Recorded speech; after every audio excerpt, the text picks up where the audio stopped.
Babylon lui kama truin Israel faten an tingtranan ba Sal shuai tu ten hin na sa tura angen lai pa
Kan zoram dung le vang hit hirin Hara maso roa tui kan ngayani Sayon na moy le tel quang sai Riden muanan lia mege Kan tel quang tui pui kang ma vangin Sayat zole tin rente tin laya ui zoka Amma suan ni tekan tin makan ole teina Ikhalau kan semua diri Mimpi harta Dalpa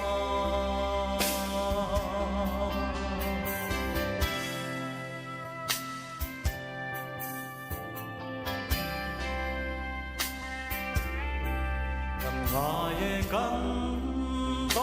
kirin Kara pala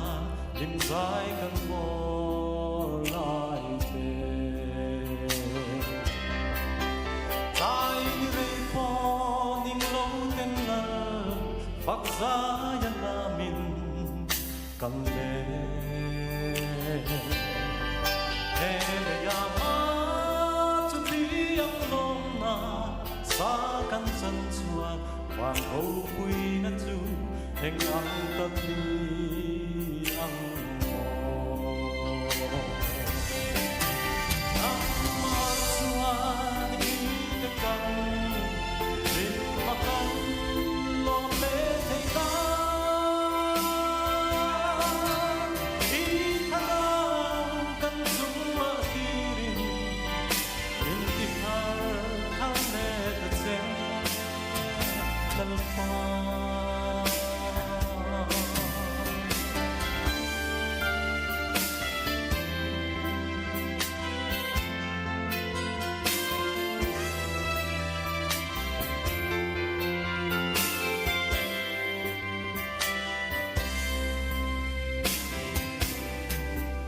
Rally su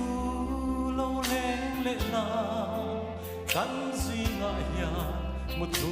te kai hal ho i mai tui pui phong ta chuan hin lung tin kwal har lệ se lang tina swan kul pui ta chiakin War de pella de ram in kan in lung hi kan phai Amma swan ni kan in makan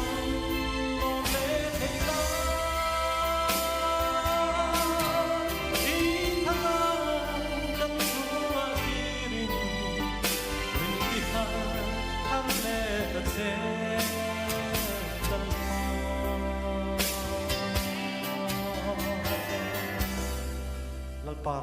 se